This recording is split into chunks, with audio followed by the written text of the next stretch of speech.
Okay, good morning, everybody. So, welcome to this session, Holistic Mindfulness, Body, Mind, Energy Integrated Approach. This is a part 2 in the series.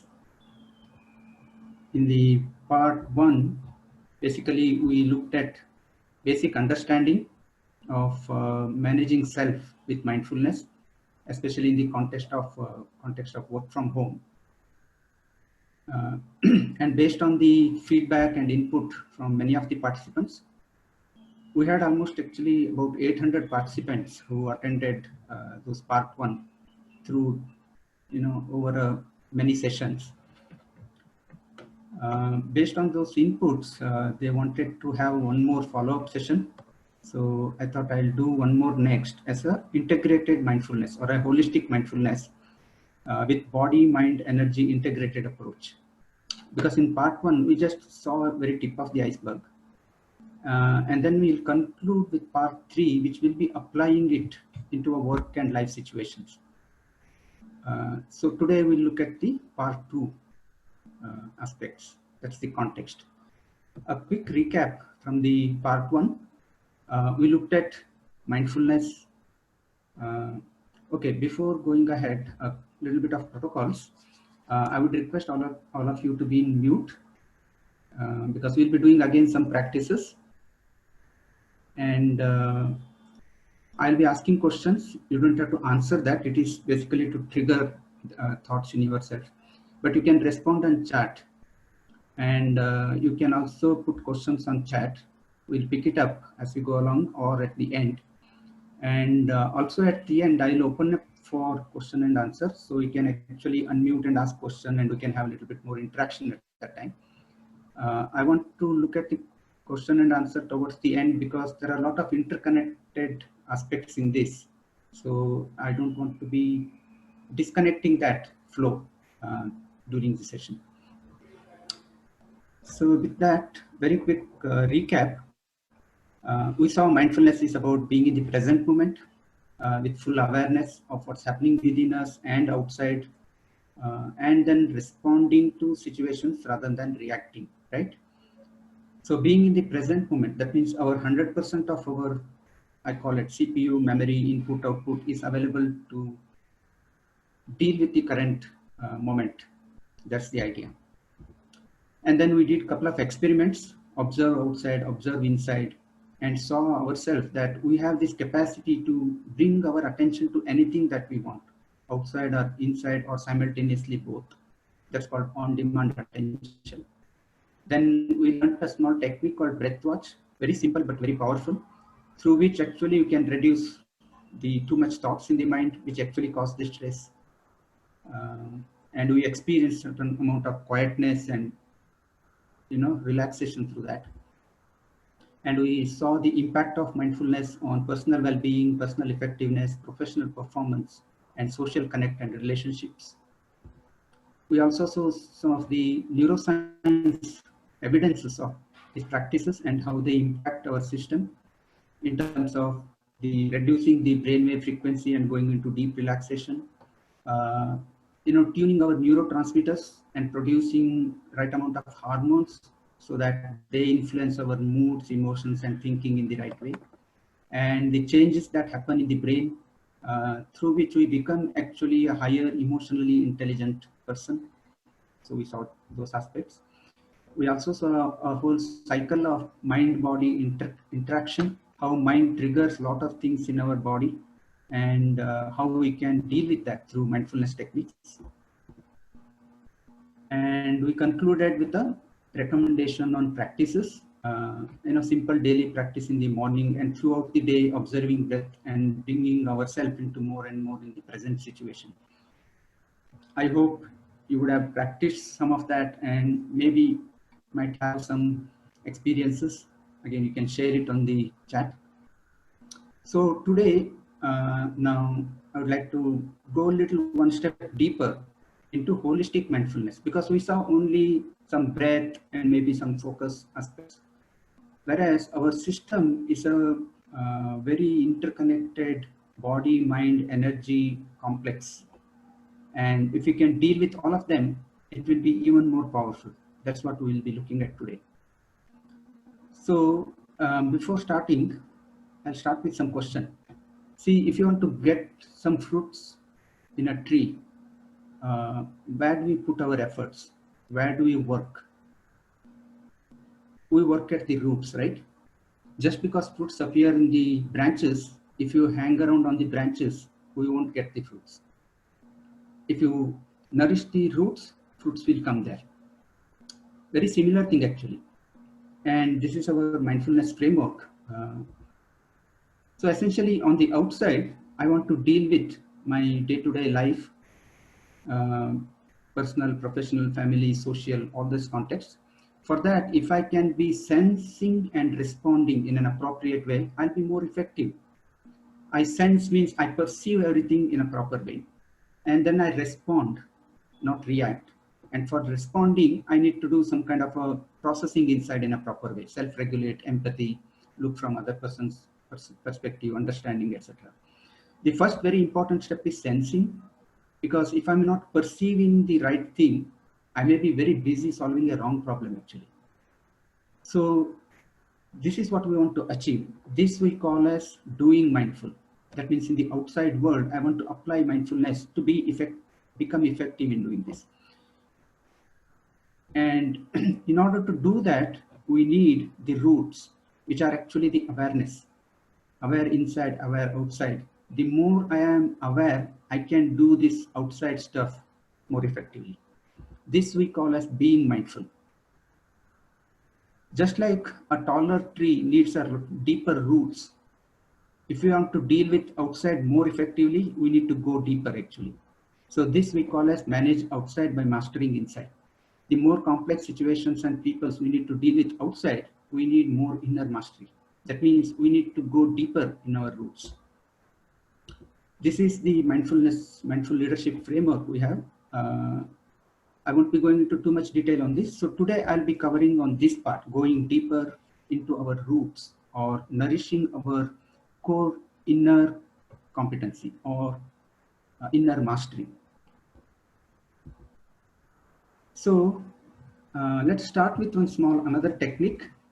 Last time we saw breathwatch as a useful technique to calm down, relax, and develop that mental capability. Today I'll take you through another technique. You can call it as uneven breathing. This works almost like instantaneously. Again, neuroscience evidences. See, last time I talked about brain and neurotransmitters, those kind of things. But there is another very important part in our nervous system. It's called central nervous system, which is along our spinal column, which is responsible for all our autonomic functions. The digestion is happening, heart is beating, so many things are happening, right? Luckily, they are happening on their own. If you have to think and do, imagine how we would have messed it up actually. And there are two parts of that autonomic nervous system. One is called sympathetic nervous system. Another is called parasympathetic nervous system. Sympathetic nervous system is responsible for fight or flight. That means they gear up this whole system. They trigger this whole system. If you look at, they manage all the body organs, right from eyes, nose, mouth, heart, kidneys, every aspect of our physiology and metabolism. Whereas parasympathetic nervous system manages the same organs, but it actually cools down them. It nourishes them, it relaxes them.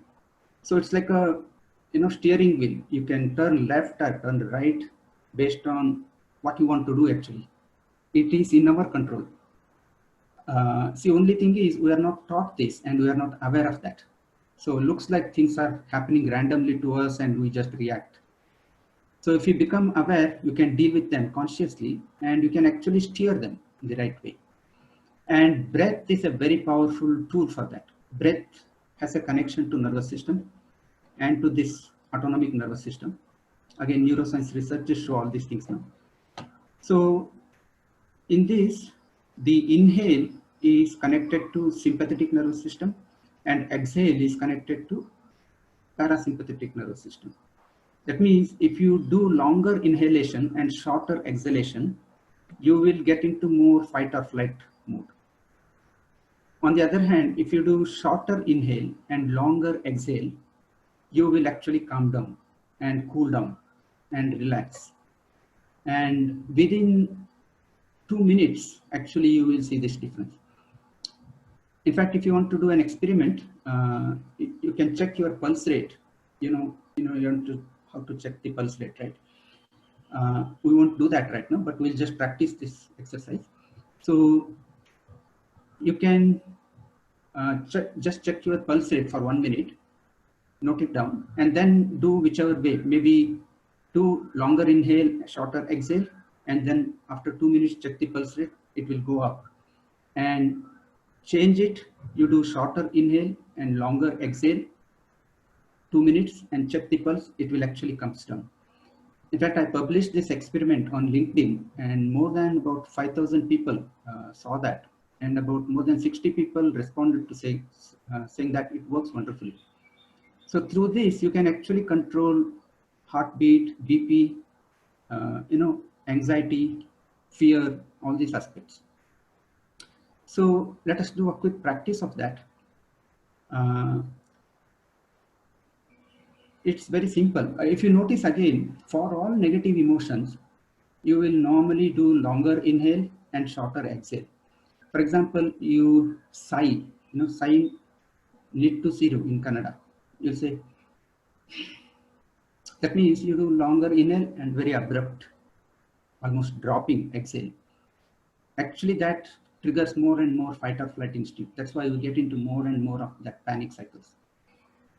And now if you change that, only trick here is how to control this exhale, leaving that breath slowly. It needs a trick, otherwise breath will just come out. So for that, you need to use your throat. Throat has a valve, and you can use that to release the air slowly. How to do that is, for example, if you have to say, if you open your mouth and say, you will feel a place or a pressure in the throat. And the same thing if you do with mouth closed, but through the nose. You can just try it out. So you need a slight pressure in the throat, and you can actually control the exhale. And that's what we use for this breath. So you do normal inhale and then slowly exhale. Just one caution in this. If people have low BP, don't do this. In fact, they can do the other way, longer inhale and shorter exhale. But most people have, higher BP or hypertension. So we'll do the practice of this cooling down or reducing the pulse rate and reducing the BP. So let's do just 2 cycles. You can try it by yourself. Just normal inhale, slightly longer exhale.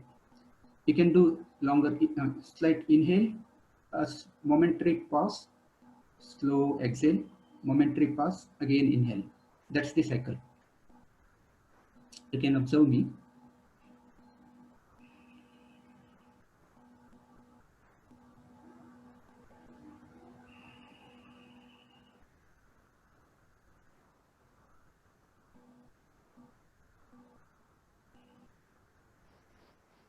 Again, don't put too much pressure so that it doesn't tire you. Almost normal inhale, a slow exhale. Just that.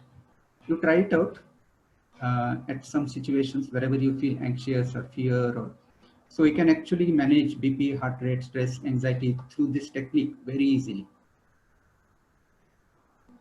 Okay, so I'll move on. Now coming to holistic mindfulness, we saw only some little parts of this phenomenal system we have. We have a phenomenal gadget, but we don't know what are its features and how to access them because there is no user manual when it got delivered. So we have this energy, body, mind. They are very highly interconnected. We saw how mind influences body, right? 80 to 90% diseases are psychosomatic, caused by mind, that much impact. And we saw how body impacts the mind. You know, all the hormones that body produces actually takes the mind into so many emotions, right? So body impacts mind. Now energy impacts mind and body, or even the other way, they impact energy. For example, you are in a very normal situation and you hear some unpleasant news. Just by that unpleasant news, you will feel kind of an energy sapped. Nothing else has happened, right? Just the mind actually taking away the energy. At the same time, when you're feeling low, you do some rigorous activity, jogging, running, exercise kind of a thing. You will feel actually energy rises and mind becomes kind of a alert, fresh. So all these three are very interrelated. So the more we are able to use all of them in a harmonious way, that is a very powerful way. And that's what is actually for holistic mindfulness. In fact, in Indian system, it's called yoga. People have a lot of misconceptions about it. Yoga essentially means in Sanskrit union. It's a union of body, mind, energy system. That means how we integrate them and how we deal with them holistically. That's essentially yoga. A lot of people think yoga means just body postures, exercises. It's much more than that. And there are many resistance when you say yoga. That's unfortunate. But this is basically we are utilizing our own faculties that we have, a wonderful gadget that we have. So in order to do that, we need to understand a little bit about human system. We know about musculoskeletal system in a solid body, right? And we know circulatory system, which carries physical objects like food, water, oxygen. We know respiratory system, which carries air. And we know nervous system, which carries electrical signals. You touch the toe, signal goes to the brain. It's a wired connection. Up to this, modern medical science knows as a human system. But there is one more very important system which the modern medical science doesn't recognize, doesn't understand. But in the modern physics, we know that beyond the electrical energy, there is even more subtle energy, right? What is that? Electromagnetic energy. See, electrical energy requires a medium to propagate. It needs a wired connection like nervous system. Whereas electromagnetic energy can propagate in space without any medium. That is even more subtler. And we have another very similar system in our body that is called chakras and nadis, or energy systems. And there are 7 major chakras along our spinal column and the head. And there are 72,000 nadis. Nadis means they are actually hollow channels in our body. They are hollow spaces. Just like blood vessel is like a pipe and it carries the fluid. These hollow channels in our body carry the energies. And chakras are more like a junction boxes, joints where many of these channels come together. This is an energy system which is not understood in the modern medicine, and it's a missing piece actually. But in the yogic sciences, this is the phenomenal system. If you notice, from top to bottom, we are going from gross to subtle. Physical body is very gross, right? Very visible. Whereas this energy body is very subtle. That's why we don't pay attention to that. But in nature, subtle is more powerful than gross. Have you noticed that? Very small temperature difference between land and ocean creates huge storms, floods. We won't even notice that there is a temperature difference. Subtle things are more powerful in nature. More than the physical body, that's why this energy body is the power, because that is the cause and outward is the effect. Now, look at how we have grown. When we were born, we were very small. Now we are also big, and we didn't added any parts from outside, right? We manufactured everything from inside. We supplied raw material and we converted that food into flesh, blood, bone. Imagine how much we are doing inside, but we are not aware of that. In fact, we are doing it, but we are not aware of that. And that whole process is actually driven by this energy. That is the cause, and all outside is the effect. So if you are able to deal with that, that is the power. And this is what yogic sciences do. You may think that yogasana is a posture exercise. No, actually it is designed to move the energies in the proper way. Because when the energies move, it impacts nervous system, it impacts respiratory system, circulatory system, everything else outward. It's from working from inside out. See, one thing in the modern physics, we know this electromagnetic energy, right? A few years back, if people had said there are electromagnetic waves here, nobody would have believed it. Only after we saw mobiles, TV, radio, we realized, oh, there are other forms of energy, but they all existed in nature. We are only discovering in an incremental way. Right? So this is the crux. I'll spend a little bit time on this because on this, we are building all the other techniques and technologies to do holistic mindfulness actually. So energy fields. Now I want you to do another small experiment. For this, you will have to stand up wherever you are. Can you all stand up? Can you see me? So for this, what you have to do is you have to relax your hand, leave it very freely like this, and press your middle of the palm with your thumb. Just press hard once.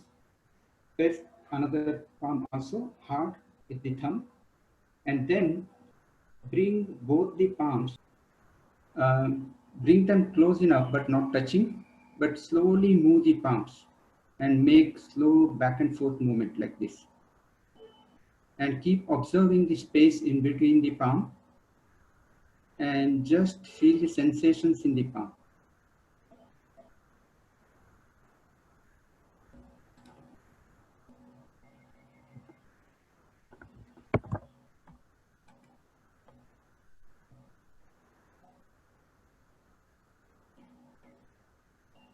Okay, you keep on observing that and feel the sensations in the palm. Slow movements, back and forth and rotation movement. Leave the hand hanging loose.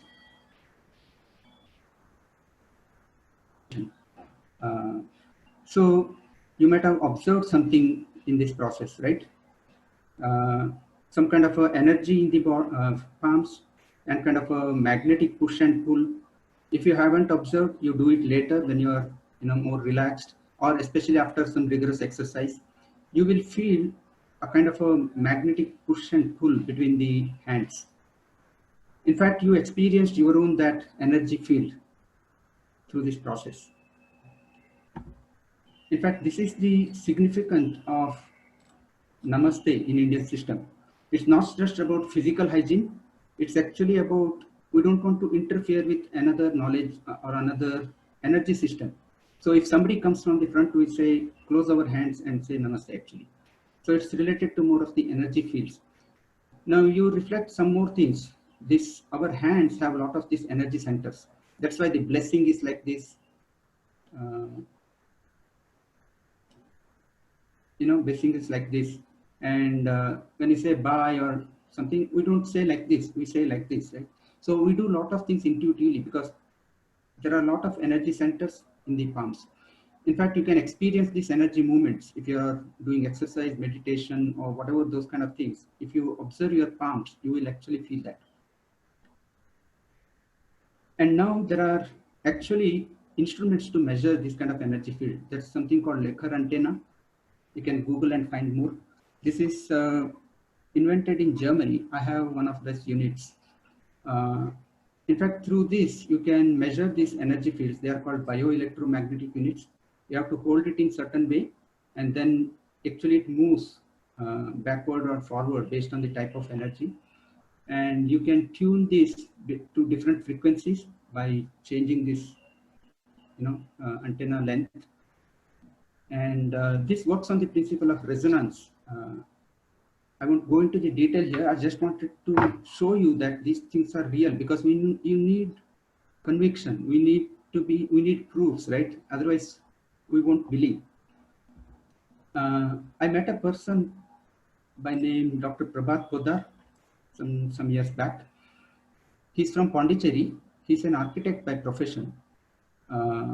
He has done research in this field more than for 40 years.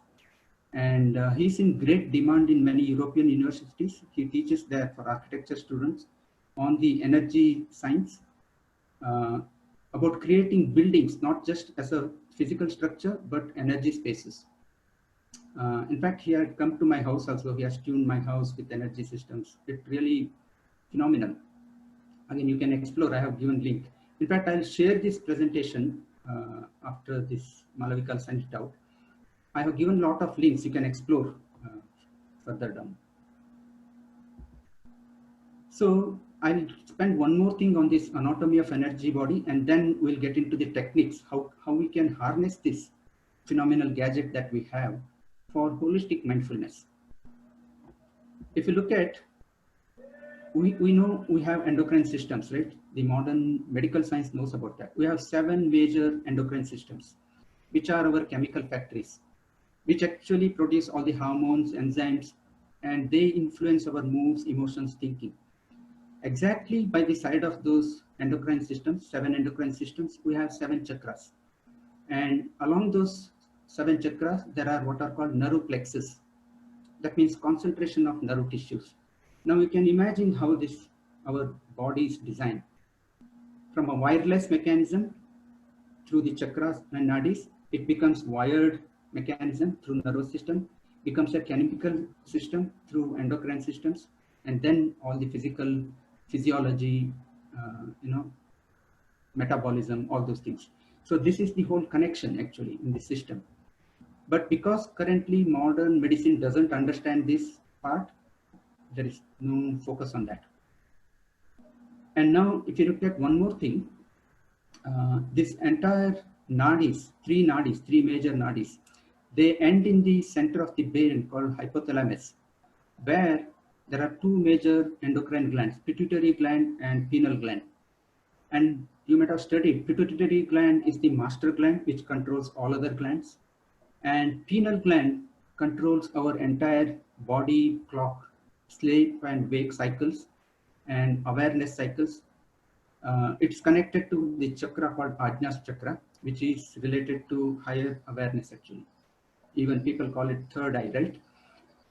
So in fact, our nadis are like wireless connection to brain. That's why if you move the energy through those nadis actually reaching the brain, that's where you get higher perception beyond the physical 5 sensors. Because our 5 sensors are connected through nervous system to the brain, which only feed the electrical signals. And we have a wireless mechanism actually. And that is through these chakras and nadis, which causes for higher perception and higher awareness. So this is the anatomy of energy body, and around this entire yogic system is built actually. So there are many techniques and technologies for holistic mindfulness. I'll cover a few of them. These are all huge subjects, each one is, but I wanted to create awareness and for you to understand this so that you get a little bit more motivated to practice them. I'll be showing some of these scientific so-called evidences because we need to be convinced for the logical mind. But once you get your own personal experience, actually you don't need any of these proofs, because personal experience is a lot more powerful than anybody else showing a proof. And that happens if you actually do the practice. I'll start with something like Yogasana. Asana means posture, right? In our body, there are thousands of postures. Any small thing you change, actually that's a different posture. You can imagine how many combinations of postures you can do. But out of that, 35 postures are identified as yogasanas, yogic postures, because those postures move the energy in the right way in our energy body. That's why yogasanas are not exercises. Normally in yogasana, you will actually stretch the body, hold it, or compress the body and hold it. That's how it works. Other than like Angamardana, which is called a very rigorous exercise. So yogasana is for that, making the body flexible and hollow so that energy can flow, all fluids can flow. Only when that flow happens, rest of the body and mind will actually function properly. Now let me show something on pranayama. See, this is called pranayama, right? Prana means energy, yama means control. Even though it's breathing, it is not called, see in Sanskrit, breath is called as shwasa. It is not called as shwasayama. Why it is called pranayama?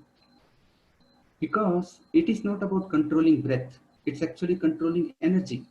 This is a lever. This is a key. Through the breath, actually you can control the energy. You can move it to different parts. I showed you Lecker antenna, right? Through that, we can actually measure the energy fields. In fact, it's so amazing. I can be here, but my energy body can be 15 feet away from my physical body. And we can measure that through that antenna. So we can move the energy body through the breath. That's why it's called pranayama. And there are many techniques in that. I'll show some things which affect physiology, some things which affect neurology. For example, there are something called Ujjayi breath, which actually increases oxygen content in the hemoglobin because it puts kind of a pressure in the lungs so that more oxygen goes to the blood through the osmosis process. There is another technique called Bhastrika pranayama, which is actually removes carbon dioxide from the plasma in the blood. You know, we have excretory systems. We think maybe they are our cleaning mechanism. In fact, our biggest cleaning system in our body is actually breath. We breathe almost 20,000 times per day and circulate 5,000 liters of air. Imagine this is like a huge washing machine actually. And if you don't breathe properly, you won't feed enough oxygen, you won't remove enough carbon dioxide. And especially when you are watching computer, watching screen, we actually breathe very shallow. That's why we build up toxins, we will have less oxygen, we have a lot of problems. Just by breathing properly, you can remove many of these things. Now imagine right now we are paying for bottled water, right? Now imagine if you have to pay for bottled air, what will be the situation? Because we need 5,000 liters of air every day, at least. So we need to think much more about the environment, okay? So another pranayam, this is called Nadi Shuddhi pranayam, this alternate nostril. I'm not teaching that here, you can look up our website, there are guided practices.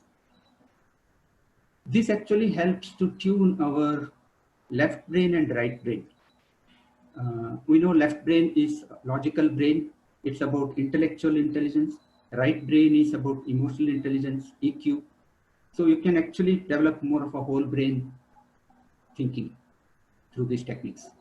And there are many other pranayamas. You can actually deal with multiple parts of the body and the system through this and the energy. I'm just showing few here. And meditation, of course, we have seen the brain frequency, the neurotransmitters, right? How it impacts. I'll talk one more thing about mudra. You might have heard about mudra. See, these fingers are like energy circuits actually. They work in two dimensions. One is they impact our 5 elements. You heard about Panchabhutas, right? Air, earth, water, fire, ether. So the pointing finger is air, middle finger is earth, the ring finger is ether, small finger is water. You can easily remember, you know, water means I want to go for this, right? And thumb is actually fire. So through this, you can modulate all other elements. So if you place your thumb on top of the finger, both the fingers, that element reduces. That means if you do like this, what air element reduces in our body. You can experiment it, okay? For example, if you have gastric, you fold your finger like this, the thumb on top of the pointing finger, and sit it for a few minutes. You will notice that the gas will start moving and it will move out either up or down. You know, only neighbors might have problem. And if you put the finger like this, thumb touching the tip of the finger, it actually balances that element. And if you put the finger on the at the bottom of the finger, it increases that element. For example, if you have dehydration, put your thumb at the bottom of small finger. Actually, your dehydration reduces. You can experiment those things. So like that, this is the combination of fingers to balance the elements in our body. This is one aspect. Another aspect is mudras also move the energy body to the different parts of our physical body. For example, there is a mudra called Chin Mudra. Whoever meditates will know that. Chin Mudra is this. That means put the thumb with the pointing finger on the tip and sit with that. If you do this, entire energy body comes above the neck to the head actually. And you can measure that with Lekar antenna. That's why it is a powerful mudra for meditation. That means your focus comes to here, the Ajna Chakra, which is a higher awareness. And in the brain, we also have seen that this is the neocortex, which is about higher thinking and awareness brain, right? That is the effect of mudras actually. And again, this is a very powerful tool just to make our mind into whichever way we want to deal with. That's why these are all very powerful tools for holistic mindfulness. In fact, if you sit like this more and more time, you will see that awareness increases. Even when you are sitting normally, you just keep this mudra and sit instead of sitting randomly. So that's about mudra. And I want to spend some time on sound. It's a phenomenal technology.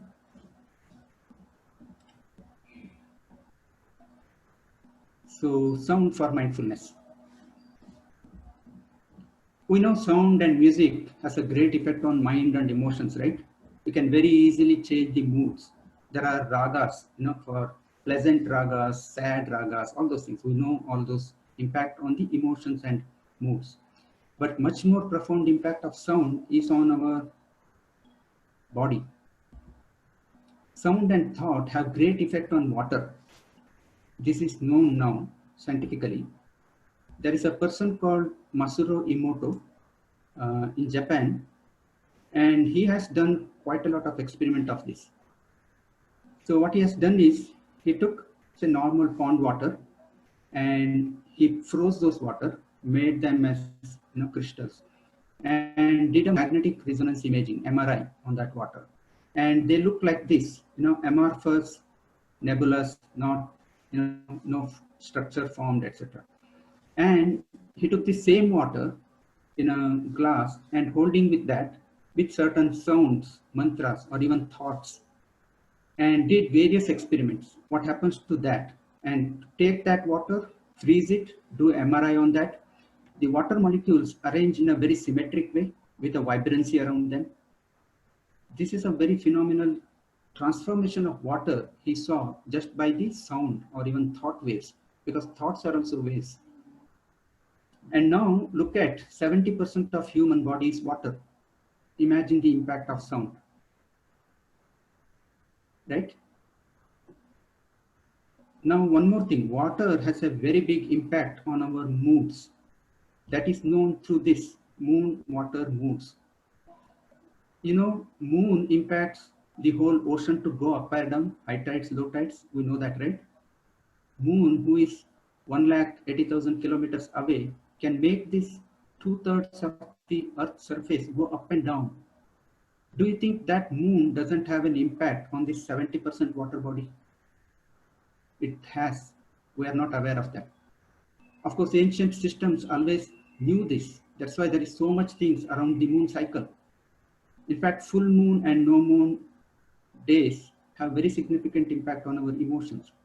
That's why the term lunatic has come actually from lunar. In fact, in homeopathic system, there are certain medicines given on full moon, new moon day, because it works on the principle of resonance. It has a maximum effect actually.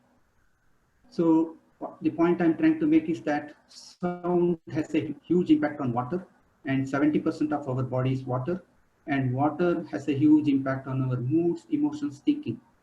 That's why we should keep our body well hydrated. This is one aspect of sound. I want to cover another aspect. So if you look at mindful leadership, it's about decision choice making with head, heart, and gut. In fact, some of you might know Ashok Soota. He was a founder, co-founder, and chairman of Mindtree. And he was my boss for 9 years. I see him as a great leader. Now he's the founder and chairman of Happiest Minds Technology, another technology company. So in one of his interviews, we asked him, how do you make choices and decisions? He said, I make choices and decisions with head, heart, and gut. That means it's not just intellectual thinking. I know him and we have observed him. He actually pays so much attention to what happens to people, the emotional aspect. And he said, ultimately, I go by gut feel. You know, there is some kind of an intuitive feel. Now look at this, head, heart, and gut. These are three segments, right? And they relate to intellectual intelligence, emotional intelligence, and intuitive intelligence. And now, modern management, there are a lot of things coming out. We know Daniel Goleman's emotional intelligence. Earlier, people thought that, early 90s, people thought that people with high IQ become very successful in life. Then Daniel Goleman showed that people with high EQ become more successful in life. Emotional intelligence is more important than intellectual intelligence. And now people are saying intuitive intelligence is even more powerful. Again, there are books on that. There is Fred Kaufman on conscious business and Otto Scharmer on Theory U. They're from MIT. And there's a person called Howard Gardner. He has written a book, he's from Harvard, on multiple intelligence. Now people are realizing there are multiple intelligence. But in our industrialization, we had paid too much attention to just the intellectual intelligence, trying to solve everything only by thinking. And our education upbringing is so much cluttered by that. Now we have to unlearn about stop thinking actually, because then we can go deeper into our other intelligences. I'm showing these Western books because we trust them more than if you say it's from India, unfortunately. Again, more evidences. There is a TED video, you can watch this. Now they say there is a second brain in the stomach, because if you look at our intestine, it's 36 feet long and it's coiled and there are a lot of neurons there. And you would feel the gut feel, right? The butterfly feeling, many things happen there actually. There is another part of the science called heart is a source of intelligence. And now know that heart is the strongest source of magnetic field in our body. So head, heart, and gut, multiple intelligences. Now, beauty is that we can trigger them through sound. I'm not going to do this experiment. I would recommend you to do by yourself. You sit, relaxed way, and then utter this sound. Just keep saying, close your eyes and keep saying like that, and keep observing where you feel the vibrations. You will notice that when you say you will see vibrations in the lower part like this at the gut level. And you say then, ooh, keep saying ooh, like that, and observe where you feel the vibration. You will see that chest and throat area will be the vibration. Then you say that means close your lip and say see where the vibration, it will be in the head. Just by these three words, actually you can activate, the chakras in those regions, which in turn, all the reactions, your nervous system, the endocrine system. You can actually derive multiple intelligences using sound. That's why in the ancient system, sound, this basic sound, Om, was well recognized in all civilizations. They are slightly different, varied. Somebody say Om, somebody say Amen, somebody say Amin. They are all the same root actually. They all come from this understanding of the science. Now come to Indian languages, very beautiful actually. No other language in the world has this. If you observe the vowels, I, U, A, I, O, up to that, see starts at the bottom of the pit, U, which is the middle of the oval, comes to the throat region, comes to the head region. So they are the start, middle, and end of the vowels. And in between, it moves the sound through the whole, channel. And now if you look at the consonants, if you observe ka, ka, ga, ga, nga, you will see it as pressure is at the throat. Cha, cha, ja, ja, nya, it comes to little forward. Ta, ta, da, da, na, it comes to the palate. Ta, ta, da, da, na, it comes to the teeth. Pa, pa, ba, ba, ma, comes to the lips. So with vowels, we produce different vibrations coming from bottom of the pit to the head. And through the consonants, we moderate like a flute. This is a wonderful construct actually. In fact, Sanskrit is called as a discovered language. It is not a designed language because people saw what combination of sounds make what vibrations in the body and through which we can actually drive rest of the system. That's how this language is so powerful. And all Indian languages are based on that actually. In fact, a lot of grammar, if you study Sanskrit grammar, they may look crazy because they are not going by rules. They are going by which combination of sounds produce the right vibration. This is the science behind that actually. Again, we need proof. In UK, they have introduced Sanskrit in schools, just pronunciation, no meaning, nothing. And they have seen phenomenal impact on children performance, memory, concentration, those kind of things. Last thing on sound, there is now new science called cymatics. So it's creating an image of sounds. It's a thin membrane on which fine particles are put. And when you make sound, the particles arrange in various patterns. And you can watch this link, which I have given. There are many, you can Google and see. If you produce complex sound like rock music, you can see the pattern. You will see patterns here, right? Circular vowel patterns. It creates very complex patterns. And only for this sound Om, it creates the vowel pattern. It's an amazing thing. And we know significance of vowel, right? Right from atomic level orbits to cosmic level orbits, all are vowels. They are a basic construct from a vibration to physical manifestation actually. So this is the science behind the sound, and sound is a great technology to develop holistic mindfulness. There is one more field called binaural sounds. You might have heard about that because a lot of musics are coming in that. So what they do is they take the same music, for example, and they shift 10 hertz to the left ear and the right ear, an offset of 10 hertz. And it works in headphones. It doesn't work in stereo phones. So when you feed the ears with slightly offset frequencies, 10 hertz offset, mind starts to compensate for that internally. So mind becomes busy actually in doing that. So people can go into meditative state very easily with that sound. So now a lot of devotional songs are coming with binaural technology so that it can take you to meditative state. It's good to start with, but we should not become dependent on that. So this is about sound as a technology. So I won't cover too many of them. We are coming. See, this session is still 11:15 because I have kept some time for discussion because I know I'm covering a lot of ground. I'll cover one more thing and then I will ramp down. One more thing I should want to cover is on food. Food for mind. Again, in Indian system, actually food was not seen just as a proteins, carbohydrates, vitamins, not as a physical elements, but they were seen as energy. What food impacts the energy in the body? So they were classified based on positive pranic energy foods. For example, foods like this, ash god, the white pumpkin, booth kumbulkai in Kannada, that is #1 positive pranic food. It's very good for brain development also. It's very good for children above 4 years age. And lot of fruits, nuts, honey, coconut, these are all high pranic, positive pranic food. Neutral pranic food, potato, tomato. Negative pranic food, onion, garlic, asafoetida, brinjal, coffee, tea, chili.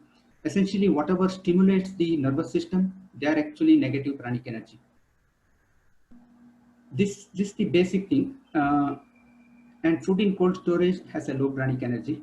So if you understand this, actually we can feed the right food so that the mind will be in a proper state.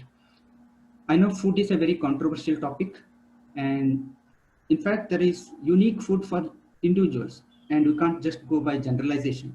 But generally these are the pranic view of food. I would suggest best approach to experiment on food is you eat and observe yourself next morning. For example, today evening you eat only fruits and vegetables at night, and then next morning you wake up and just observe your mind, body feeling, energy feeling, those 3 dimensions. You will start clearly seeing what food is good for you actually. Okay, so that is the technologies for holistic mindfulness. I want to go one more step and then take questions. If you have to go to the top of the mountain, that's your goal. There are different paths to go to the top of the mountain based on which part of the mountain you are in, isn't it? So if somebody is on the west, there is one path. If somebody is on the east, one path, north, south, in between, there are different paths. Very similar way in our system, there are different ways to take this, our system to the highest possible way of using it. So if you are using your body, it's called karma yoga, like service. You use the body, selfless service. If you are using emotions, that's called bhakti yoga, devotion, right? That is another vehicle, another path. If you are using your intellect, it's called jnana yoga. I think, analyze, discriminate, viveka. And I say, who am I really? Those kind of questions. That is called jnana yoga. If you use the energy system, chakras and nadis, raise the energy to the head, that's called kriya yoga. These are basic fundamental, yogic paths, and there are combinations of this based on who needs to use that. That's why the beauty of Indian system is there is no one book, there is no one path. It recognizes that every individual needs to have their own path. That is real freedom. It is not imposing commandments. It is actually saying you figure out, but these are the broad sciences and technologies. There are people who can guide, but it's ultimately people have to explore themselves because this is a inner mastery. And one of them provides a very structured approach. It's called Ashtanga Yoga. It has an 8-step approach. Again, I won't go into the detail. If you look at 7th step called Dhyana, that's meditation.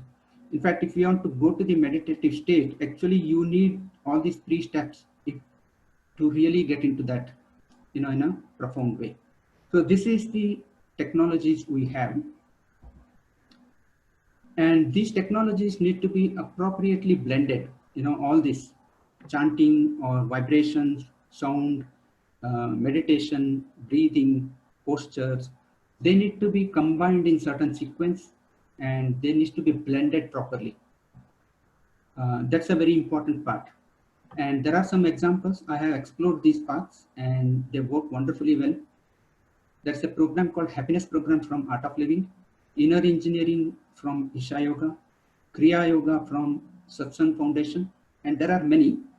So you can explore them, but I would say they actually have combined them very effectively.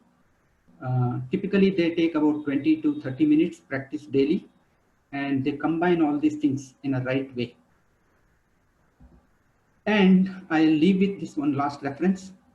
if you don't want to go to any of those courses, or you are not or you have resistance to that, I would recommend you read this book. It's called Just Be, Transform Your Life and Live as Infinity.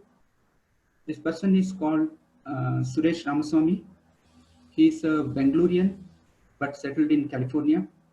He's a technocrat, serial entrepreneur. He has created many technology companies and sold it to many biggies like HP. But he's a realized being. I won't go into that. What is that description? And he has written this book, phenomenal book. Lot of techniques, very simple ones you can read and practice to manage mind, manage emotions, manage relationships, and beyond, actually, right? I would highly recommend this book. If anybody is curious to know about these chakras and all, there is a book called Eastern Body, Western Mind. This is by Anodia Judith. Judith is actually a psychologist in US, and she's also a yoga practitioner and a yoga teacher and a healer. And she has actually correlated and combined these two sciences. Quite interesting. But my suggestion is don't get lost in the intellectual aspect, because only the practice brings transformation, and personal experience, there is no substitute for that. Any other outside evidences are only for a starting point to get conviction. I'm giving one more reference. If you are curious and courageous to explore, I won't talk about this, you can explore it. So with that, we're talking about being mindful today and doing mindful, applying it in the next session. So I'll close my presentation now and open it for questions. And I will share this presentation, and I have given my email ID also if you're interested to interact and ask questions. So I'll stop sharing now, and we can have some discussion. Any questions? I know I went so much monologue. Hope you have been actually able to listen to that. There's 3 questions in the chat window. Okay. Would you like to take it up now, or? Yeah, go ahead. By that time, others can think. Okay. So Bhavesha is asking, can you please repeat what happens when you inhale longer and exhale shorter, and vice versa? Okay. See, inhale is connected to sympathetic nervous system, which excites the whole mechanism. Exhale is connected to parasympathetic nervous system, which cools down or which relaxes, which nourishes.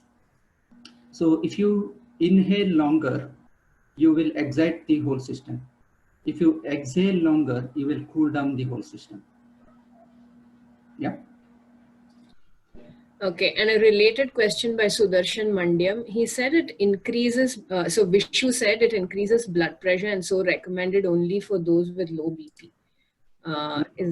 That's the opposite of what you said, I think. Yeah, longer exhalation for people with high BP. Okay. Right. And all these things you experiment, you will actually feel it, because these are not belief systems. Okay. These are all very much science, and we are dealing with our own phenomenal gadget that we have. Right. There's one question from Akshata Shanbag.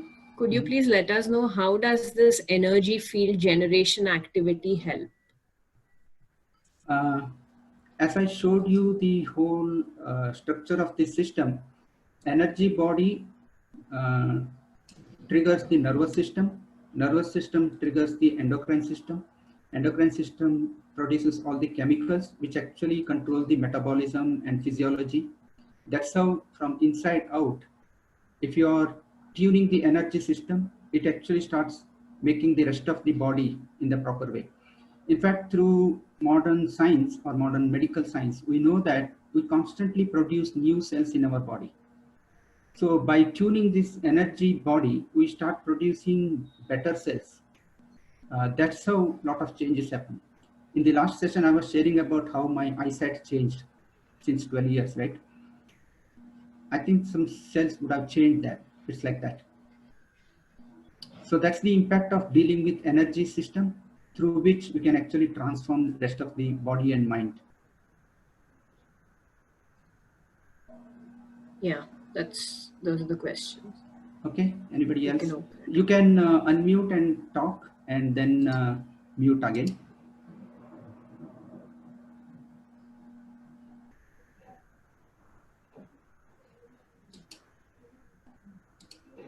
Yeah, I've allowed that. Yeah. Good morning, Mr. Ranganathan this side.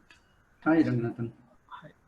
So you have rightly said that instead of intellectualing on these concepts, better practice and experiencing it. Yes, yes. And last time you told about this breath watch, and then I'm trying to practice that. But sometimes I don't know, it will take some time to enjoy what you have said, or is there any challenges, or am I imposing myself on my system, or what it is? Because observing the breath, the three parts you said, breathing as well as your chest as well as the stomach, I'm still not arriving at that. It will take some time, or am I becoming conscious, or what it is? I don't know. No, you are expecting the result too soon. It's just like the moment you planted a seed, you are seeing why fruit is not coming. So you have to nourish it. That means all these require practice. As I said in the past, just like if you have to build muscle power, you need to do exercise for consistently for some time, right? Similarly, for the mind, these are like attention training. You need to keep practicing that. Mind will wander. You need to again become aware and bring it back to breath watch. Yeah, just one more minute. This again, you can't deal with mind alone. That's why I'm talking about body and energy, all the three. That's why food, for example, you can again experiment. You eat heavy, spicy food, or even like, I would not the what they call sattvic or a vegetarian food. Observe next morning how your breath watch will be. Mind will wander even more. It will be agitated, and you will see the breath pattern itself different actually. So for like that, if you deal with this whole system, mind actually settles down much easily. I just wanted to check out whether I'm the right path or not. I am patient enough, so I just wanted to cut. That's yes, yes. Do that. One more thing is, don't do it as a force, because when you try to force the mind, you will already get into a stress. So the more idea is to let go and relax. That's why if you say, oh my God, I'm not getting concentration, I'm getting thoughts, you are generating more thought. So it's not about criticizing yourself. It's just observe and say, oh, okay, I have gone off. Let me bring back my attention to breath. Just that. Thank you, Vishu. Yeah, thank you. There's a few questions on chat again. Okay. Bhavesha is asking, while practicing breathing, we feel tiring and increased frequency of yawning. How to control that? And not sure if this is if there is any incorrect way of breathing. No, maybe you are just starting with only breath watch. That means body is already saying, I'm not getting enough oxygen. That means you need to do some exercises, some other pranayam to increase oxygen and remove the carbon dioxide. Because you are dealing with only the mind when you are doing breath watch. Body comes back and says, look here, there is another problem. So it's basically saying it's a messenger, right? Yawning is basically lack of oxygen. So if you do, that's why I said all this technology, if you combine them, they will be very powerful. Because this system is a very highly integrated system. So in continuation to that, he's asking if breathing should be practiced in an assisted way. Assisted way. Assisted means with ventilator, because that's a current trend. Can I ask what do I mean by that? Yeah. Assisted way as in, is there any program that we can subscribe to or something like that? Okay. Where we can go and like, you know, you can go to a yoga class and do that, something like that. Yes. They are all very helpful. You can listen to guided instructions of breathing, meditation. They are all useful, but they're all good for beginning. No, it's just like when you have a fracture or a sprain in the leg, you will use a stretcher for some time, right? But when the leg becomes proper, if you still continue to use the stretcher, that's a drag on the system, right? Similar to that, you should use these external aid initially, but you should not get dependent on that because they become hindrance. Yeah, that was just for the start, as in, if there is any incorrect way of doing it, then we can get the correction. And as you guided that, oxygen levels has to be increased so that the yawning can stop and something like that. So that guidance at the start, which is required so that that momentum can be gained, and then, we can come to the right path. Yeah, that's why I said you should learn them properly. There are good yoga teachers who can teach them in a holistic way, and I have given 3 references because I have experienced them. They are very phenomenally good, and you can explore. But don't just try this pranayama and all on your own, because just like any technology which is powerful, if they are wrongly used, they are equally damaging. Just like nuclear energy can be powerful to light up a city, they can burn down a city also, right? Very similar. The more the power, they need to be handled with more awareness.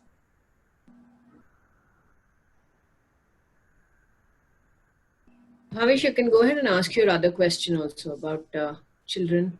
Yeah, in regards to children, I was asking whether, the same thing how can we encourage them to incorporate or to, start doing something, because I'm sure it's very difficult for putting them into something like this.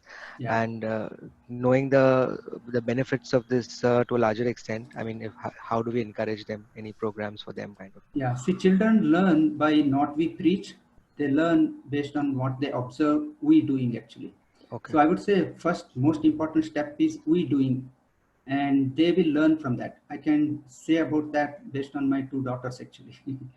So if you try to preach them, they will develop resistance because they are not in that age. So introduce to them gradually. And of course, if there is a conducive environment with their peers, it's a lot more easy to bring them up. That's why if they teach in schools, it's very effective because what teachers say, they listen a lot more than what parents say. Expose them to this and gradually start with more physical activities because they have high energy. They need to spend that energy. If you force them to sit and do something, it's a little difficult to initially start with.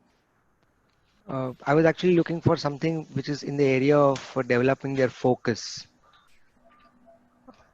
So is there anything that... Again, some exercises, yogasanas help, and then ask them to just sit with eyes closed for some time. Okay. Even breath watch is very good for them. Thank you so much. Wish you good morning, Ravi Kumar this side. Yeah, hi. So as always, I think the session has been really wonderful. I was wondering, like if this as a continuity, because I'm more interested because I have been also practicing yoga since about 7-8 years, and also I get a chance sometimes to also teach some of my students. But the problem, I need to go deep. And do you do these kind of sessions maybe for people who are more interested, to actually take them to next levels and all that? Of course. I can do. I do many places wherever people are interested, and then there is an audience. Yeah. Do that. Yeah. Okay. Yeah, I'll be interested. Probably get in touch. Sure. Thank you. Yeah, so there's one more. Pradeep P is asking, is there any specific time to do this, or can we do it anytime? Also, is there a time limit for this? Yeah, see, most of these things we should do in an empty stomach because otherwise we'll interfere with our physiology. And there are certain times very good are Sandhya Kala. That means morning, noon, evening. Because at that time there are certain external energy factors which actually help. See, we are not very independent entity. We are very much part of the whole nature. So there are cycles in nature, and if you can synchronize with that, we will gain much better momentum. Otherwise, we'll be counter to that, which will be kind of harmful actually. So one general rule is soon after food, don't do. Of course, breath watch you can do anytime. All other things, even any other pranayama, don't do. At least leave 2 hours after food. Better to do these things before the food actually. so that we have in a much better empty state. Early morning before sunrise is actually very good time, because that's when there are very high energy fields and they are very conducive. In fact, deep practitioners, what's called Brahma Muhurta, which is about around 3:30 in the morning. But if you are forcefully waking up to do that, that's not a good thing. As you practice, you will naturally start waking up at that time actually, without even alarm clock. And that is the best state to do this practice. But otherwise, morning, noon, evenings, before food is a good times.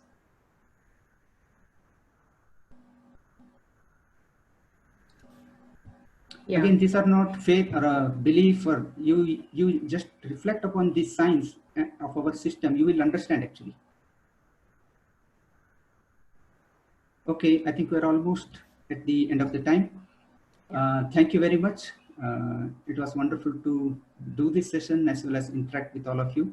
You can leave your comments or questions on the chat and we'll see how we can get back to that. And the next session, we look at how to apply. If I'm being mindful, how can we apply it into life and work situations more effectively? We'll look at that. And I'm also looking at maybe a fourth session if people are interested at some point in time, which will be going one more level deeper. I'm cautioning you that will be more spiritual in nature. When I say spiritual, it's beyond body and mind. So if people are interested, we'll do that. Otherwise, this will be a 3-part series. So we'll see how it goes. Thank you very much. Vishnu, just one last question. Is it possible that we have at least one 15-minute slot or something where we kind of practice some of the techniques that you talked about? Okay, good. So that, you know, at least we can get some inputs from you whether we are doing it right or wrong. Sure, I think we can look at that. And some of the, for example, asanas and all, we won't be able to do, at least breathing and certain meditation. Yeah, moreover on breathing side, yeah. Sure, thank you very much. So thank you so much for your time. Looking forward to next session, which is more in depth. So Prabhakar here. Thank you for your time. Thank you. Bye. Thank you so much. Thank you. Thank you. Thank you.